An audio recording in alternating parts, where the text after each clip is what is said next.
Okay, so today I'm going to start from the section 2.5 vectors. The mathematical definition of vectors as directed as a directed line segment with, let me see, I can, with their starting point fixed. Let me see, can I change the pointer? Maybe, okay. Fix at the origin enables us to express any vector v in a chosen coordinate system as v equals vi, ei, where vi are the component of the vector in that system. In other system with unit vectors e prime, we will have v equals vi prime, ei prime. From our explanation of the coordinate transformation, it is clear that two sets of components are related in the form vi prime equal qij vj. The dot product, inner product or scalar product of two vectors u and v is defined as. Okay, anyway, let's see. We had this relation, right? Primed coordinate is qij unprimed coordinate. So primed coordinate, this one is qij e I. Let's see, was it I or j? J.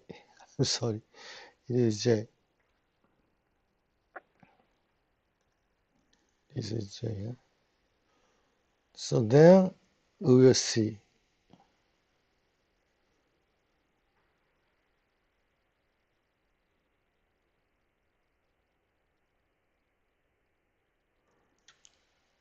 See, this guy is v vector, which is vi qij e j. This is also vector. Then the point is we dotted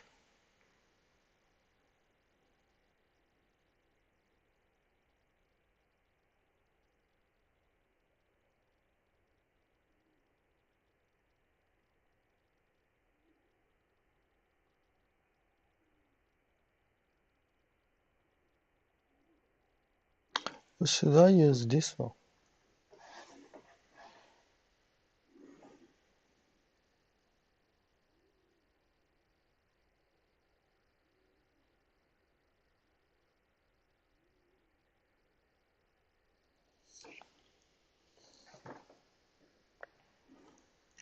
I should use this one. Q inverse, Q transpose.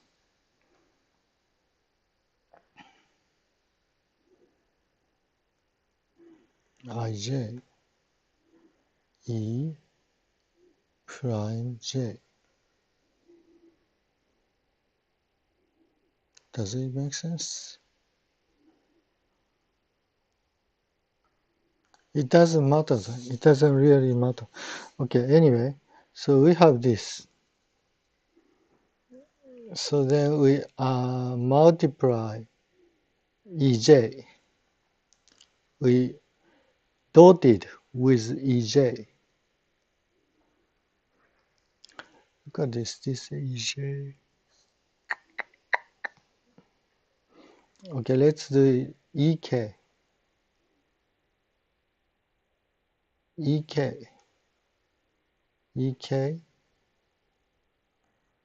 dotted with V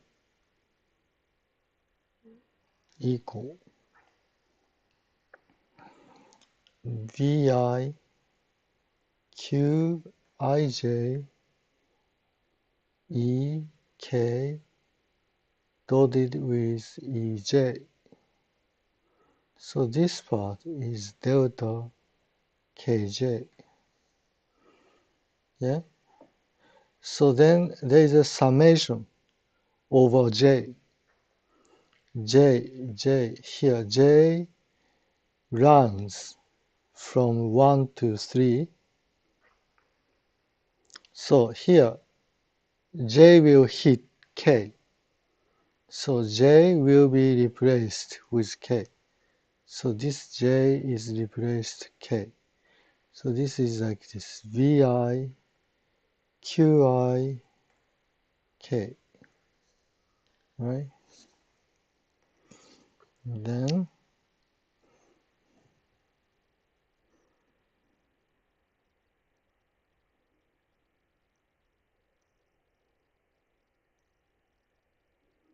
I'm a little bit confused. VI, KI, QI. Let's see.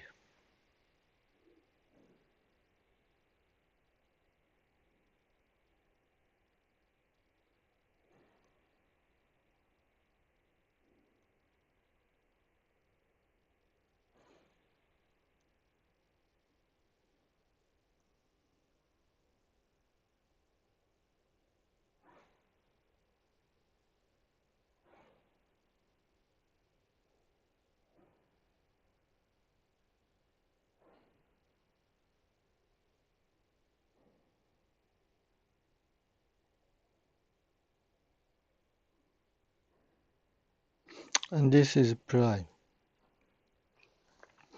Yeah, I think I'm a little bit confused.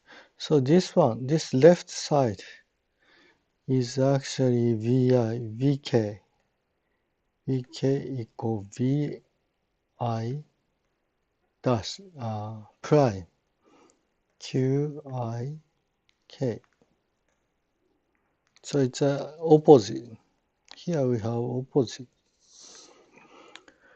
From our examination of coordinate transfer, it is clear that the two sets of components are related in the form. Is that right?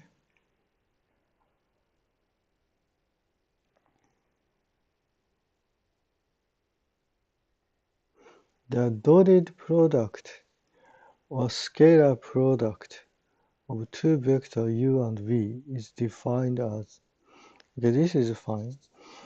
Well, let me figure out this one.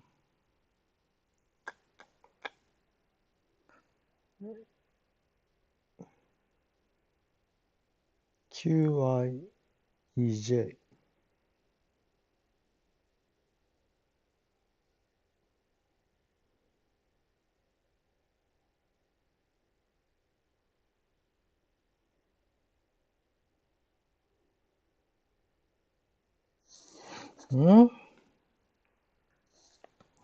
Just a second. Let me see.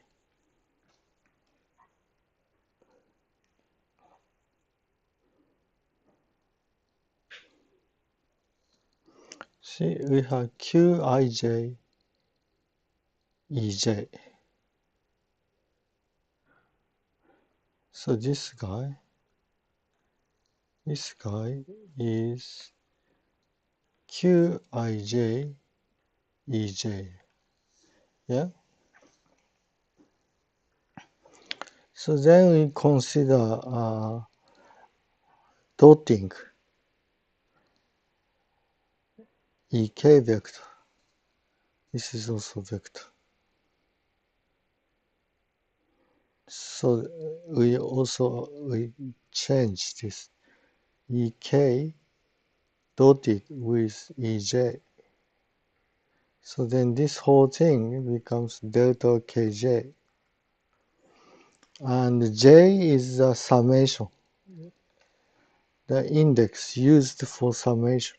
So this goes from 1 to 3. So eventually this will hit K.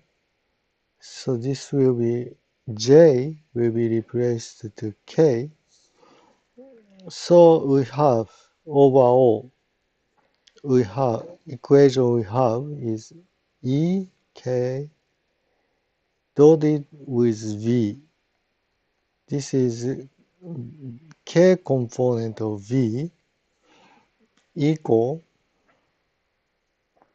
V prime I Q I K.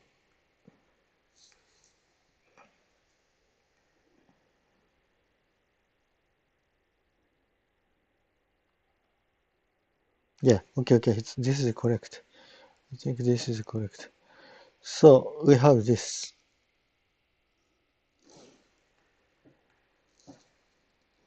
We have V K equal V I. Let's see. Let's put it in right order. Q I K V I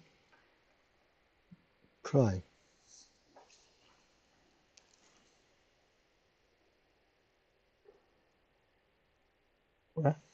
So then this guy, this is actually Q transpose Ki. Then this will you see the similarity. See, this is Ij, J is here. J is here, second part. Then in this expression,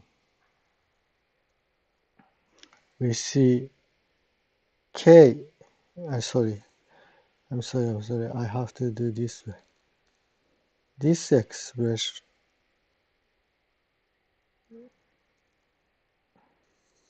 we have I. See, this is the second JJ. Here, I.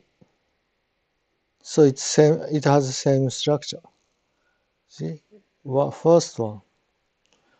This one V prime I goes like Q Ij V J. Same way we can do this Vj, or I use the K, Vk equal to Q transpose Ik, Ki, V prime I. So only the difference here is this Qij, Q transpose Ki. So it makes sense. Dot product, inner product or scalar product of two vectors u and v is defined as u dot v. U dot v is uiei dotted with vj ej equal uivj ei dotted with ej equal uivj delta ij equal uivi. The cross product, vector product of these vectors is defined as u cross v, uiei cross vj ej equal uivj ei cross ej equal uivj epsilon ijk ek, not epsilon, eijk. So this one, in many occasions, this is called epsilon ijk, or like epsilon ijk. So I tend to say epsilon ijk instead of eijk. But in this textbook, the symbol they use is e instead of epsilon. So this is, it's a little bit confusing. This Eijk and unit vector E use same letter. In physics and engineering, there are many 3 by 1 arrays that transform from one coordinate system to another according to the transformation rule of equation 255. We call them vectors. Example include position vectors.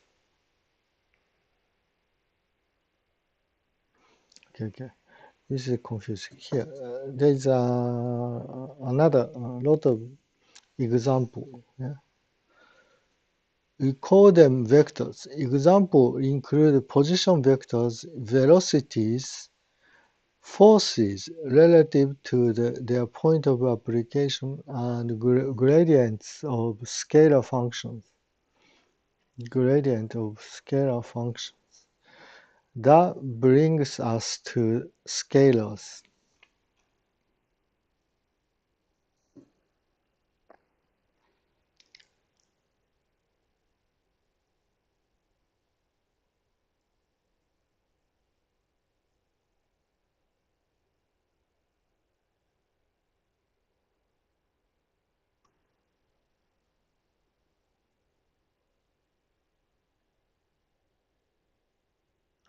These are quantities that no associated. Okay. So he talked about vector here. Okay. Then he mentioned scalar function. So then he reminded, he remembered, he recalled about the scalar. So this talking about scalar function brings him scalars. So he up to here he talked about vectors. He talked about vectors, and from here he talked about scalars.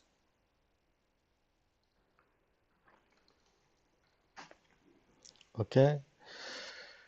These are quantities with no associated directions. Examples include temperature, hydrostatic pressure, and density of matter. Scalar function psi can be written as psi equals psi x1, x2, x3 in a different coordinate system using xi equals qji xj prime. Scalar function psi x1, x2, x3 equals scalar function qj1. See, this is interesting. Huh? See here, the summation is first part. And because this q is q transpose, then we can go like ij, then xj, so jj. Okay, but this transpose function, this is actually equal q ji. That's why this hold.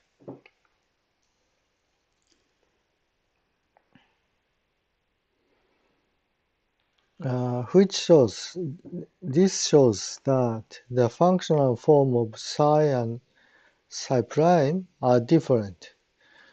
The numerical value of the function at a given point obtained from psi x1, x2, x3 primed variable or psi x1, x2, x3 unprimed variable will be the same.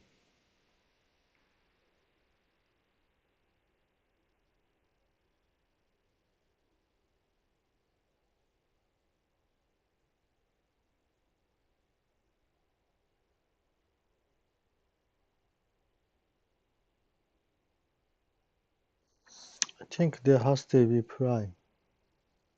This is prime.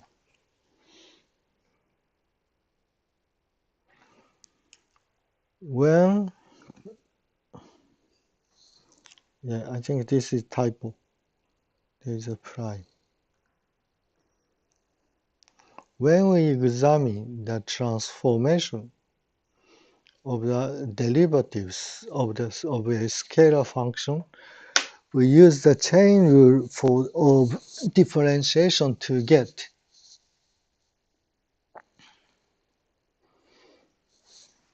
Yeah.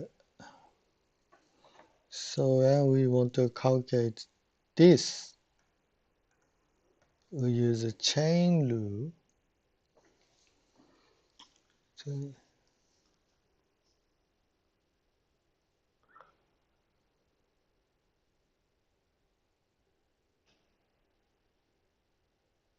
It's interesting, right? This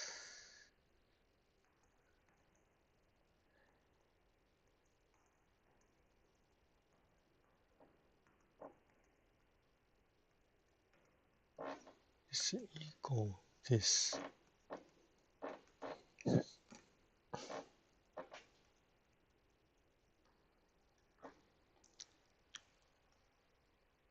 And then we don't have to distinguish psi and psi prime.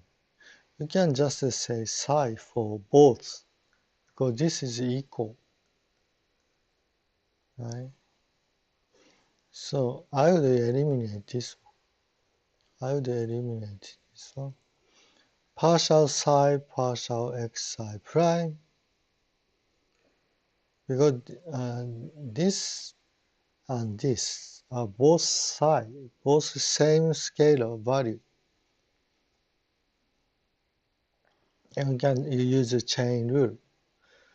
With partial derivative of psi with respect to x, then we have xj I, and this j is repeated. So we have 1 plus 2 plus 3.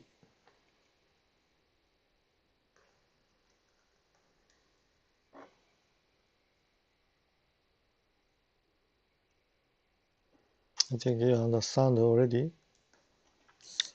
From equation 262,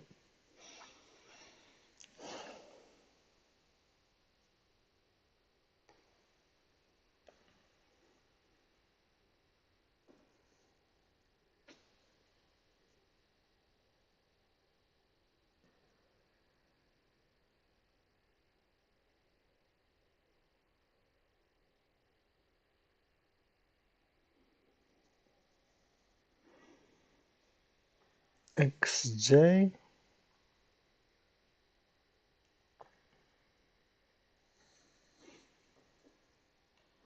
see, I can say this is like xj.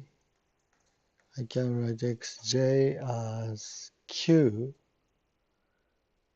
k j x prime k, something like this. Then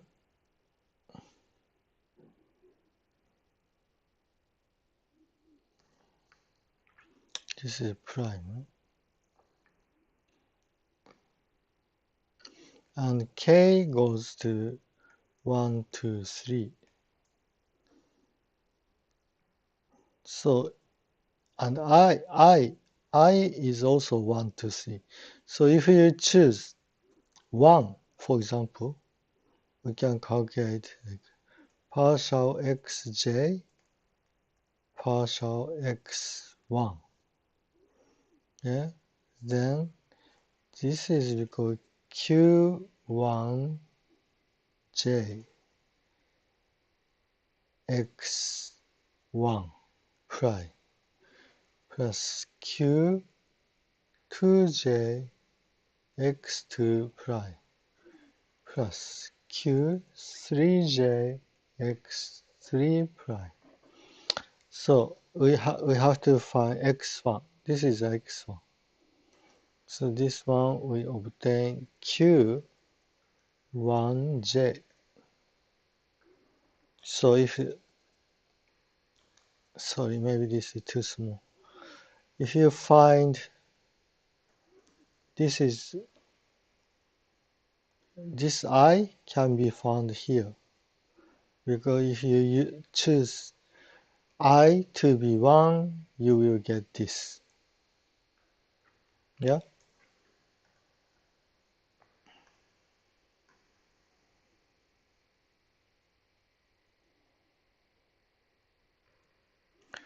Thus, we have this.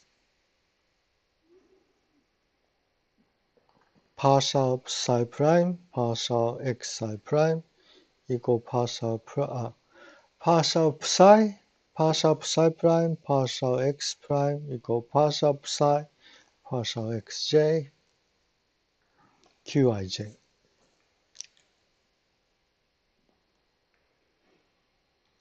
So the array formed by the three derivatives of psi obey the transformation rule for vector.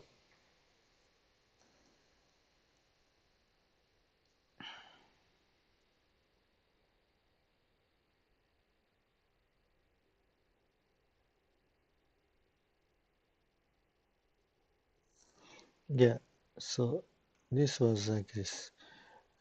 We saw here xj, xi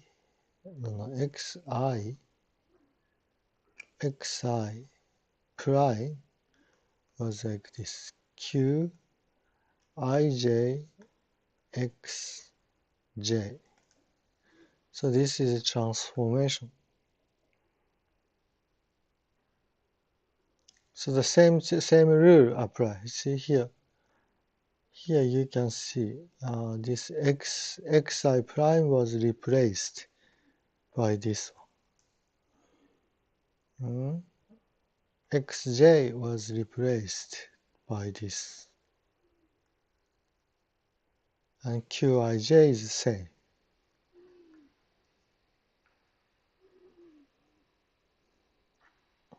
Am I correct?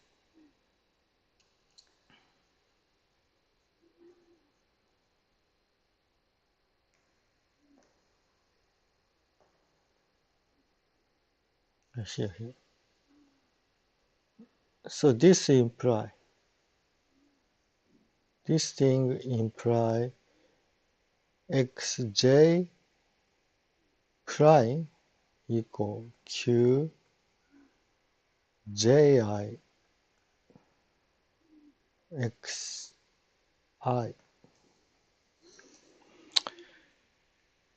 Yeah. If this has to be this. Xi goes like q ji xi.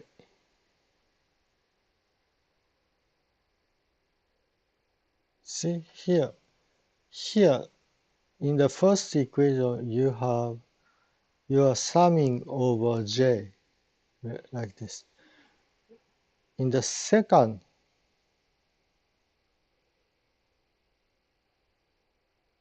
so this has to be j, right? This has to be j. Yeah, second equation, we are summing over I.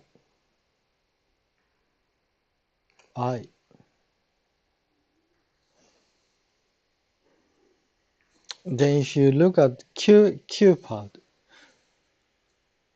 this is transpose. It's a relation between these. This is transpose each other. Okay. So we define a gradient vector as this. I will call this nabla. Call this nabla.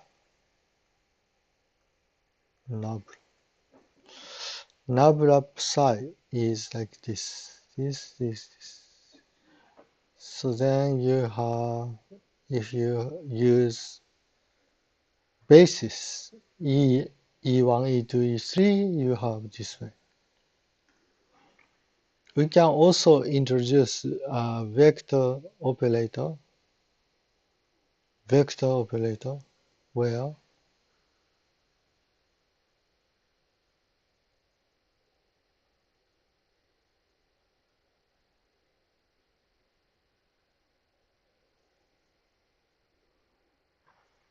in the X prime system we could use. I think it's okay. It's a little bit hard to understand. Okay, but this is just a convention.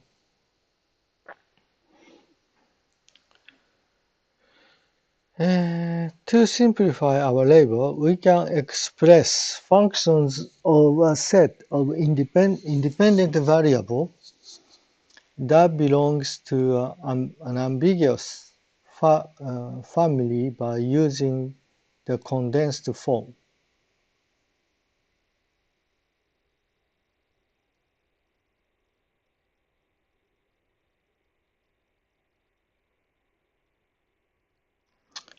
To simplify our label, we can express the functions of a set of independent variables that belongs to an ambiguous family.